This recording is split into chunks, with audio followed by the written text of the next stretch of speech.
It's been a few weeks now since I finished Cyberpunk Phantom Liberty, and I have played most of the possible endings, I think.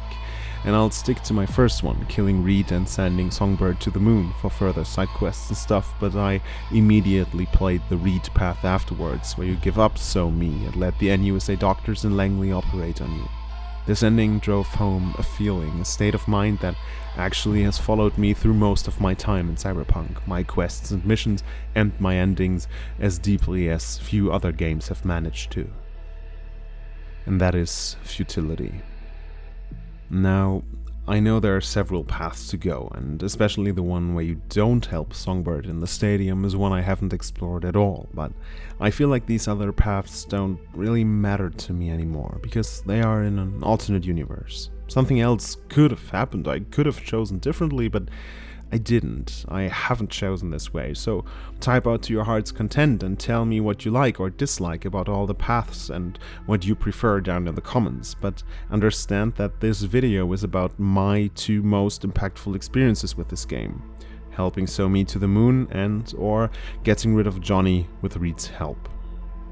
The world of Cyberpunk is a meticulously crafted dystopia, with Mike Pondsmith having laid the foundation. CDPR added their own twists and flavors and created a world that would be as unnerving in real life as it is unnervingly close to real life. Megacorps ruling our everyday lives, the gap between rich and poor becoming more of a gorge, and the increasing digitalization of our bodies and minds isn't a thing of a distant future anymore. I read a magazine article the other day, a comment explaining the sympathy the author has for people who are scared of the speed at which our world is evolving. Political and economical demagogues taking certain responsibilities out of our hands, smiling and promising us a rosy future as if their personal financial gain wasn't their top priority at any cost necessary. Dial this up to 11 and you're in Night City, with all its districts and suburbs, especially Dogtown, on whose border we first meet So Me, codename Songbird. This FIA agent gun rogue netrunner proposes a deal to us, as she suffers from a similar illness as has befallen us in the form of Johnny Silverhand. We help her get the NUSA President Rosalind Myers to escape Dogtown after a dubious crash of Space Force One. With this, we become a part, another gear in the machine of deception, lies, and human dilemma that is Phantom Liberty. And as it often is the case, So Me promises us a chance, a way out of this machine. We just gotta do this one job more, one more time, and we'll get out of this. Just trust me, she says. And on the other side there's Reed, an old colleague of So Me, offering us a similar deal once this all goes through.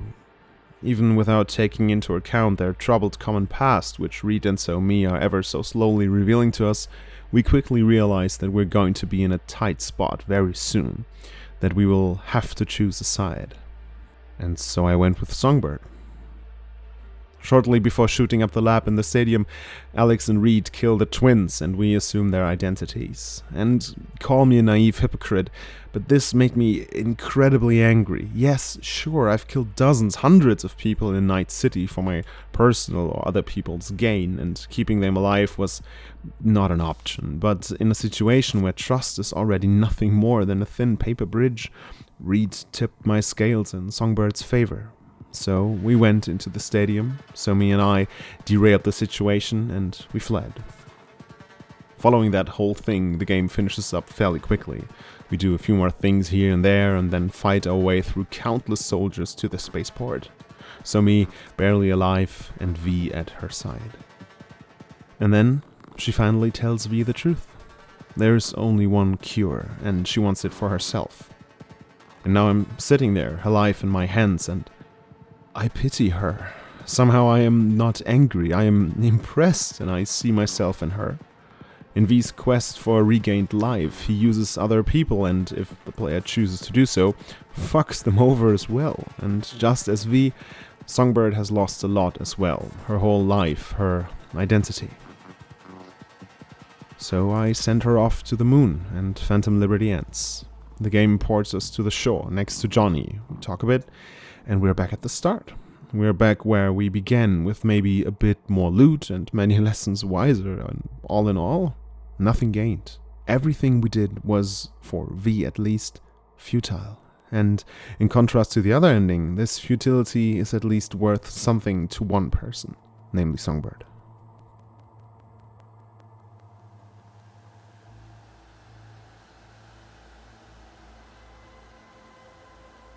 One way we can end Phantom Liberty is to give the weak Songbird to Reed. He promises to help her and us, promises that the NUSA specialists will help her and V will try to fix them. So we go with him, fly out to Langley, and on the way there we have a last talk with Johnny, his final goodbye. He didn't make it easy for me, but in the end his life was lived decades ago, and his current retry is nothing more than extra. An extra that is lived off of V's life lease. And I'm sorry, but it has to stop. So we go under and wake up again, in bed, dizzy and confused, but alive. There's no Johnny talking to us. The sun is shining and we can see some trees. Reed talks to us. We get no specific information about So-Mi. We're just told she's in the hands of specialists. Whether all that we did for her was really worth it or not is solely based on the trust we give Reed and the NUSA. But now Reed talks to V, tells him that the surgery went in general well. The construct Johnny is gone, but there were complications. I will spare you the details, but V will never be able to have advanced cyberware ever again. Oh, and before I forget, it is now 2 years later. V has been in a deep, medically induced coma. We can try and call some of our old friends, Judy, River, Victor. Some have improved a lot. Judy is married and happy. Some have stayed stagnant, and some, like River, really lost their footing after V was gone. That was bad to hear, but nothing compared to Panam. You see, Panam was the love interest for my first official V. No discussion there. To me, she is perfect for V, and everything is just gone. What's my health worth if I can't share it? I think Panam is deep inside insecure, and I feel that the relationship she had with V, the things they achieved together, helped her realize her strength. And when V seemingly abandoned her out of the blue, she cut him off completely. Reading her messages, seeing her start out worried and becoming more and more sad and bitter was really, really fucking awful. And I'm so sorry for her. At least in the relationship department, a lot of what V and her had was futile. So now Reed offers us a job at the NUSA. He offers us to become a part of the politics industry complex V so despises. To me, the choice was obvious. Naive, but obvious. My street kid V is never going to join them, never going to become what he always despised. V and I, we put our trust in NC, the city that destroyed him, as much as it built him up. But we quickly realized that NC is not what it used to be. Everything looks different. Militech took over the city. And this is where it really all goes downhill. We tried to visit Misty's Esoterica, and it's not there anymore. A Zetatech Ripper Dog has opened his offices there. I even bought out Victor and made him an employee rather than an independent Ripper Dog. We talked to him, he tries to blandish the situation, but we know what he really thinks. He thinks the same as we do. He scans us, hopeful that he can help us, get us back to strength, but to no avail. We say our goodbyes, leave the clinic, and on our way out of the area get beaten up by 2 thugs. V stands no chance without his cyberware, and we pass out. Luckily, Misty walks by accident and picks us up. She looks weird, different hair and style, and tells us how her life has been the past couple of months. And she's not doing too badly, but her life changed. A lot. She closed up shop when she realized that she couldn't provide stability to others if she can't find her own. But Misty, ever the optimist, tells us to become one of them, a face in the crowd. Run when you hear gunshots, stay out of trouble, work a normal job. Everything that has ever been the polar opposite of V, the legend of Night City. She asks us to walk her to our car, and so we do. Noticing we don't wear our bullet pendant, V tells her he lost it. And she says, don't go looking for it. It doesn't matter anymore. Because nothing matters anymore. She gets into her Delamain and drives off. And we see V standing in the crowd, looking around, and he walks off, blending into the ever-growing mass of people that is Night City. He vanishes, and the game is over.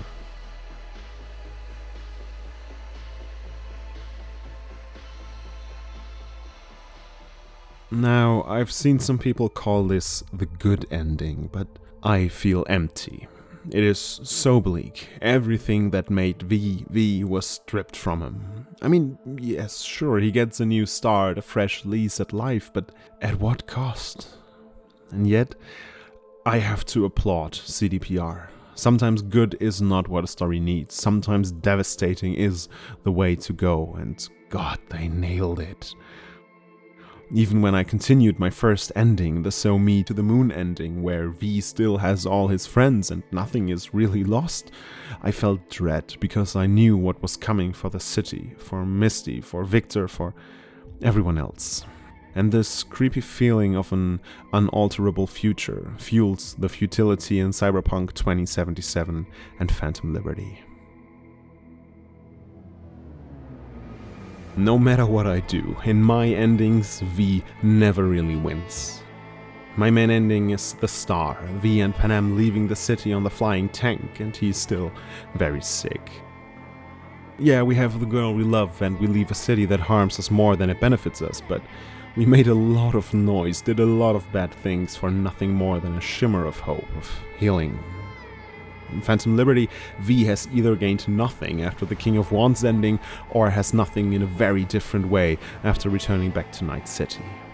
Let's face it, Cyberpunk 2077 is not about V living, it's about V dying, and if he doesn't die physically or has the prospect of dying very soon, CDPR made damn sure that he, as a person, would die, that he would be consumed by the machine, making everything we ever did together, to him at least, futile. And it is devastatingly beautiful. Incredibly crafted, emotionally poignant, and so fitting. Thank you, CDPR. And thanks for watching.